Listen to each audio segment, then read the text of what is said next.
Hello students, आज जो topic है हमारा वह है न्यूक्लियर केमिस्ट्री, नाभिकीय रसायन। वर्तमान परिप्रेक्ष्य में नाभिकीय रसायन का बहुत महत्वपूर्ण भूमिका है। नाभिकीय क्रियाओं से विशाल मात्रा में ऊर्जा पैदा की जा सकती है। इस ऊर्जा का उपयोग विनाशकारी एवं विकास दोनों कार्यों में लिया जाता है। रसायन की वे शाखा जिसमें नाभिकीय अभिक्रियाओं का अध्ययन किया जाता है नाभिकीय रसायन या न्यूक्लियर केमिस्ट्री कहलाती है। नाभिक के मूल कण फंडामेंटल पार्टिकल ऑफ न्यूक्लियस परमाणु मूलतः 3 कणों से बने होते हैं, इलेक्ट्रॉन, प्रोटॉन व न्यूट्रॉन। इनमें से प्रोटॉन व न्यूट्रॉन नाभिक में रहते हैं, जबकि इलेक्ट्रॉन नाभिक के चारों ओर चक्कर लगाते रहते हैं। परमाणु एटम की नाभिक में जो कण रहते हैं उन्हें न्यूक्लियॉन कहा जाता है। मुख्यतः प्रोटॉन और न्यूट्रॉन को न्यूक्लियॉन कहा जाता है क्योंकि मेन पार्टिकल इसमें क्या होते हैं, प्रोटॉन और न्यूट्रॉन, जो कि इसके सेंट्रल भाग में पाए जाते हैं। नाभिक में प्रोटॉन और न्यूट्रॉन के अलावा अन्य कई स्थायी व अस्थायी पार्टिकल पाए जाते हैं, जिसका हम संक्षिप्त में अध्ययन करेंगे। पहला जो है इसका जो कण है वह है इलेक्ट्रॉन। इलेक्ट्रॉन ये नाभिक के चारों ओर चक्कर लगाने वाला स्थायी कण है, जिसे बीटा कण से प्रदर्शित करते हैं, बीटा पार्टिकल भी कहते हैं। इसे आप इस तरह भी प्रदर्शित कर सकते हैं, या दूसरा तरीका क्या है इसका, बीटा पार्टिकल कहते हैं, द्वारा दर्शाते हैं। इसका द्रव्यमान 0.0005486 AMU होता है। इसकी प्रकृति या इस पर जो आवेश होता है इकाई ऋणावेश पाया जाता है। इसकी पहचान विलियम क्रुक ने कैथोड किरणों की खोज की एवं इसको विद्युत चुंबकीय क्षेत्र में विचलित होती है। इस आधार पर उन्होंने क्या किया, इसको स्टार्टिंग में बताया था, तो नाभिकों से उत्सर्जित होने पर इन कणों को बीटा कण के नाम से प्रदर्शित किया। यानी नाभिकों से उत्सर्जित होने पर इन कणों को बीटा कणों के नाम से। इलेक्ट्रॉन पर आवेश जो कि आप सभी जानते हो कितना है, 1.6 × 10⁻⁻⁹ कूलम। और द्रव्यमान इसका आपको बता दिया नहीं, इसका दूसरा जो आप लिखोगे वो 9.1 × 10⁻⁻⁻⁰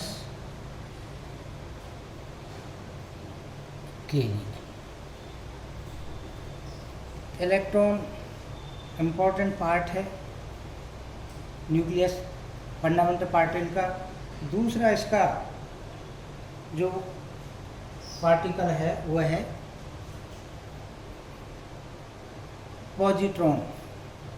कौन सा है, पॉजिट्रॉन।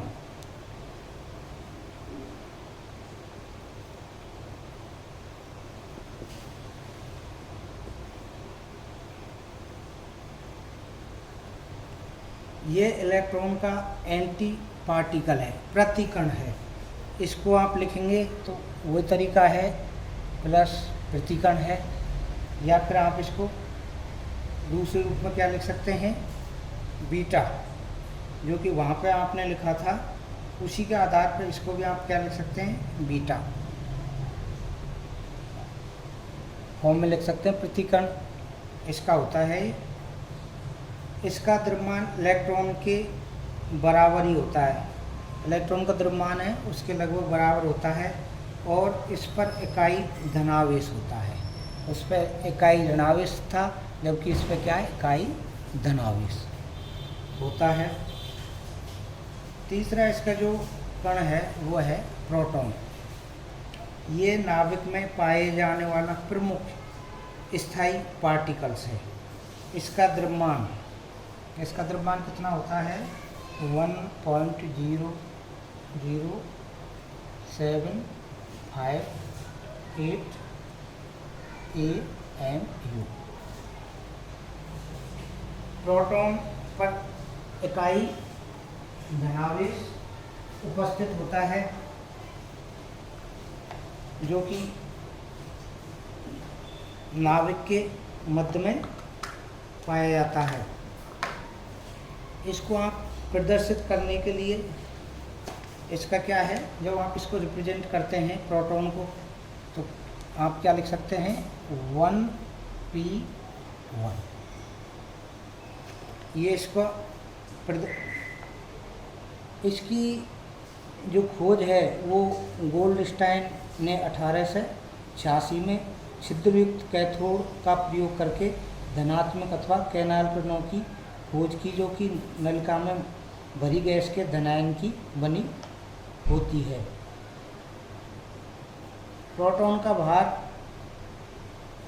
1.6 × 10⁻⁻, कितना है इसका, 1.6 × 10⁻27 kg।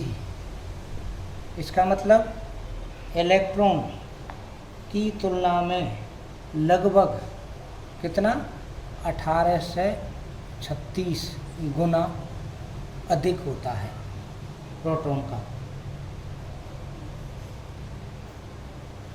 सामान्य परमाणु में प्रोटॉन उसी प्रकार से मूलभूत धनावेश होता है जिस प्रकार से इलेक्ट्रॉन मूलभूत ऋणावेशित होता है, तथा किसी नाभिक में प्रोटॉनों की संख्या ही उसकी परमाणु संख्या है, जिसे आप किससे प्रदर्शित कर सकते हैं,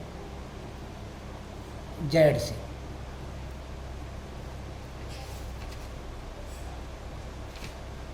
अगला जो कण है, इसका जो प्रतिकण है वो क्या है, एंटी प्रोटॉन। ये प्रोटॉन का प्रतिकण है जिसका द्रव्यमान प्रोटॉन के द्रव्यमान के बराबर होता है, तथा इसका आवेश की जब बात करेंगे तो -1 होता है। और इसको प्रदर्शित करने का तरीका क्या है, P, इससे आप इसको प्रदर्शित कर सकते हैं। अगला जो इसका पार्टिकल है फंडामेंटल पार्टिकल में, वो है न्यूट्रॉन। ये नाभिक का प्रमुख उदासीन कण है। ये क्या होता है, न्यूट्रल है, इस पर कोई चार्ज नहीं लगा होता है, इस पर आवेश भी क्या होता है, 0 होता है। इसका द्रव्यमान कितना है, 1.00893 AMU। इसको प्रदर्शित करने का तरीका N01 से प्रदर्शित कर सकते हैं। इसके प्रतिकण को एंटी न्यूट्रॉन क्या कहते हैं, एंटी न्यूट्रॉन कहते हैं। इसको N- से इसका जो एंटी प्रोटॉन न्यूट्रॉन है प्रदर्शित करते हैं। न्यूट्रॉन के चक्रण का अंतर होता है, यानी आप न्यूट्रॉन और एंटी न्यूट्रॉन को उसके चक्रण के आधार पर, क्योंकि चक्रण एक दूसरे के क्या है, विपरीत होगा, ये इधर होगा तो वो इस तरह से, तो मुख्य रूप से क्या है, इनके चक्रण के आधार पर ये इसको अंतर को प्रदर्शित करते हैं। न्यूट्रिनो ये नाभिक का एक क्या है, न्यूट्रिनो ये नाभिक का ऊर्जा कण है, जो नाभिकीय अभिक्रियाओं के दौरान पाया जाता है। इसका ना तो कोई द्रव्यमान होता, ना ही इस पर आवेश होता। इसको प्रदर्शित कैसे करते हैं, स्मॉल v द्वारा व्यक्त करते हैं। इसके विपरीत चक्रण वाला प्रतिकण या एंटी पार्टिकल को एंटी न्यूट्रिनो कहा जाता है, जिसे प्रदर्शित करने का तरीका माइनस व्यक्त करते हैं। अगला है इसका फोटोन। ये भी नाभिक का ऊर्जा कण है। इसका ना तो कोई द्रव्यमान होता, ना ही इस पर कोई आवेश, इसका कोई प्रतिकण नहीं है। ये नाभिकीय अभिक्रिया के दौरान पाया जाता है। इसे आप कैसे प्रदर्शित करेंगे? गामा, यानी गामा रेज से व्यक्त करते हैं। और इसका अगला जो पार्टिकल्स है वो है मेसान। ये नाभिक का क्या है? अस्थायी कण है। ये दो प्रकार के होते हैं, मेसान है इनको दो में, एक तो है पायोन्स और दूसरा क्या है? म्यून्स।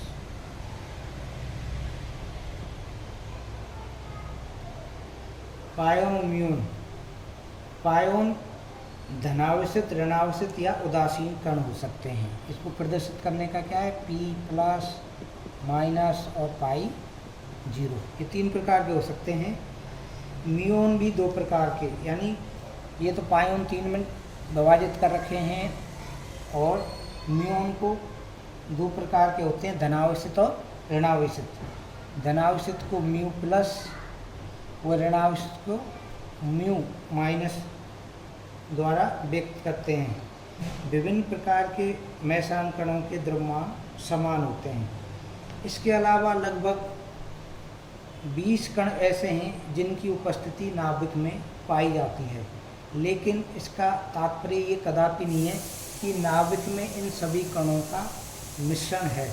वस्तुतः नाभिक में प्रोटॉन और न्यूट्रॉन होते हैं, लेकिन जब नाभिकीय क्रियाएं संपन्न होती हैं तब द्रव्यमान और ऊर्जा एक दूसरे में अंतर परिवर्तित होते रहते हैं। इन नाभिकीय अभिक्रियाओं के दौरान ये कण उत्पन्न और प्रयुक्त होते हैं। ये जितने भी पार्टिकल्स हैं ये क्या कई टेम्परेरी रूप से उसी टाइम उत्पन्न होते हैं। तो फंडामेंट पार्टिकल को आप इस तरह समझ सकते हैं। अगला इसका जो टॉपिक है वो है concept of nucleus. Concept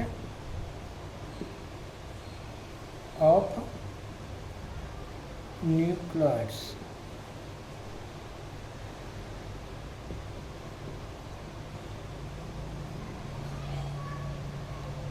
nucleoid से तात्पर्य विभिन्न प्रकार के परमाणु से है, जिनके अध्ययन में हम केवल उनकी नाभि पर विचार करते हैं, न्यूक्लियस पर, उनके बाह्य इलेक्ट्रॉन पर नहीं। और न्यूक्लियस की जब बात करेंगे तो इसका मतलब प्रोटॉन और न्यूट्रॉन, जो कि प्रोटॉन धनावेश से होते हैं, न्यूट्रॉन पर कोई चार्ज नहीं होता। इसका लिखने का तरीका आप एक्स जेड ए से प्रदर्शित करते हैं। ये एटॉमिक नंबर है, ये जेड एटॉमिक नंबर और ए मॉलिक्यूलर वेट से प्रदर्शित करते हैं। यहाँ एक्स का प्रतीक, ये जो आप एक्स लिख रहे हैं हम, एक्स का प्रतीक जेड नाभिक की परमाणु संख्या, नाभिक की परमाणु संख्या, ए तत्व का मॉलिक्यूलर वेट या द्रव्यमान संख्या। उदाहरण के तौर पर कार्बन के 3 न्यूक्लाइड होते हैं जिनमें न्यूट्रॉन संख्या भिन्न भिन्न होती है। कार्बन 12, कार्बन 13 और कार्बन 14। सभी का परमाणु क्रमांक निश्चित होता है 6, इसका 6। तो इनमें जब न्यूट्रॉन की संख्या देखते हैं तो क्या होती है? भिन्न भिन्न। इसमें आपको 6 न्यूट्रॉन और 6 क्या होंगे? प्रोटॉन। जबकि इसमें 6 प्रोटॉन 7 न्यूट्रॉन, और इसमें 6 प्रोटॉन और 8 न्यूट्रॉन उपस्थित होते हैं। इसी प्रकार फास्फोरस के 2 न्यूक्लियाइड हैं। फास्फोरस को आप देखते हैं तो 31 और फास्फोरस, परमाणु क्रमांक इनका फिक्स है 15। अब इनकी प्रोटॉन और न्यूट्रॉन की संख्या देखेंगे तो यहाँ पर 15 तो आपके क्या हैं, प्रोटॉन हैं और 16 न्यूट्रॉन हैं, जबकि इसमें 15 प्रोटॉन और 17 क्या हो गए, न्यूट्रॉन। इस आधार पर न्यूक्लियाइड, कंसेप्ट ऑफ न्यूक्लियाइड्स को हम समझा सकते हैं, क्योंकि इसमें मुख्य रूप से न्यूक्लियाइड्स में प्रोटॉन और न्यूट्रॉन की भूमिका होती है, जो कि प्रोटॉन धनावेशित होता है जबकि न्यूट्रॉन उदासीन होता है। नेक्स्ट जो टॉपिक है वो अपन अगली क्लास में देखेंगे। धन्यवाद।